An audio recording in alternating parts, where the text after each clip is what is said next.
আরে এনডি ইকবাল, এটা কোনো কাম করলেন? আপনার কথার কাজ কোনো দিন এক হয় না। সে যাই হোক, কিছুক্ষণ আগে বুবলি আপুর রিভেঞ্জ সিনেমার ট্রেলার দেখলাম। এই সিনেমার ট্রেলারটা কেমন লাগছে? আর মিস্টার ইকবাল সাহেবকে নিয়ে আমার দুইটা কথা আছে। সবাইকে বলবো না টেনে ধৈর্য সহকারে শেষ পর্যন্ত ভিডিওটা দেখবেন। আর আমি কথাগুলো ঠিক বললে প্লিজ একটু মন্তব্য করে জানাবেন। প্রথমেই বলবো বুবলি আপুর কথা। ও মাই গড, গত ঈদে মুক্তি পাইছিল বুবলি আপুর দেয়ালের দেশ সিনেমাটা। ওই সিনেমায় বুবলি আপু নহর চরিত্রে অভিনয় করছিল। দেয়ালের দেশ সিনেমাটা দেখে আমি শুধু এইটুকুই ভাবছি, একটা মানুষ কিভাবে এত লম্বা সময় যাবৎ একটা মৃত লাশের চরিত্রে অভিনয় করতে পারে। ভাই, চিন্তা করলে তো ভয়ে গা সমসম করে ওঠে। বুবলি আপু নিজেকে এত চমৎকারভাবে ভাঙতে পারে, এটা আপনি বুবলি আপুকে সরাসরি না দেখলে বিশ্বাসই করবেন না। দেয়ালের দেশ সিনেমাটা দেখতে যায় আমার বুবলি আপুর সাথে দেখা হয়ে যায় বসুন্ধরায়। সেখানে গিয়ে বুবলি আপুকে দেখছি, বাইরে ভাই এত কিউট বুবলি আপু, অসাধারণ অসাধারণ ব্যবহার, তুলনা নাই, কোনো অহংকার নাই, একেবারে মাটির মানুষ। ও মা, বুবলি আপুকে দেখার জন্য যখন সিনেমা হলে ঢুকলাম নহর চরিত্রে দেয়ালের দেশ সিনেমায়, দুইটাই তো আমি পুরা টাস্কি। একেবারে গরিব নিম্ন শ্রেণীর একজন মেয়ে হিসেবে দেয়ালের দেশ সিনেমায় বুবলি আপু নিজেকে এত চমৎকারভাবে ফুটে তুলছে, এক কথায় অসাধারণ।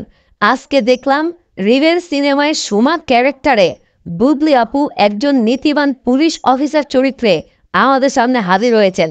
বুবলি আপুর মতো একজন প্রতিভাবান শিল্পীর পক্ষেই এভাবে নিজেকে চরিত্রের সাথে একেবারে ম্যাজিকের মতো মানিয়ে নেওয়া সম্ভব। 2 দিন আগেও বুবলি আপুর রিভেঞ্জ সিনেমাটা একটা গান দেখলাম, সেখানে বুবলি আপুকে অসাধারণ লাগছিল, একেবারে কিউট বারবি ডল। এক কথায় রিভেঞ্জ সিনেমায় বুবলি আপু একদম ফাটাইয়া দিছে।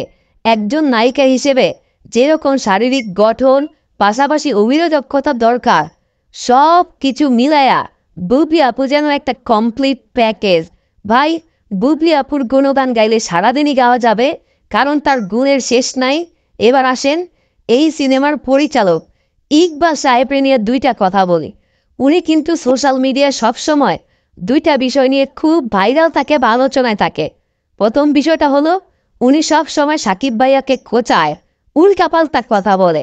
আরেকটা বিষয়, উনি কিন্তু সিনেমা বানালে ভালোবেসেই বানান এবং সিনেমার মান যথেষ্ট ভালো হয়। তো ইকবাল সাহেব এত সুন্দর সিনেমা বানাইলেন, আজকে সিনেমার ট্রেলারও ছাড়লেন, কিন্তু ভাই আপনার কথার সাথে কাজের তো মিল পাই না।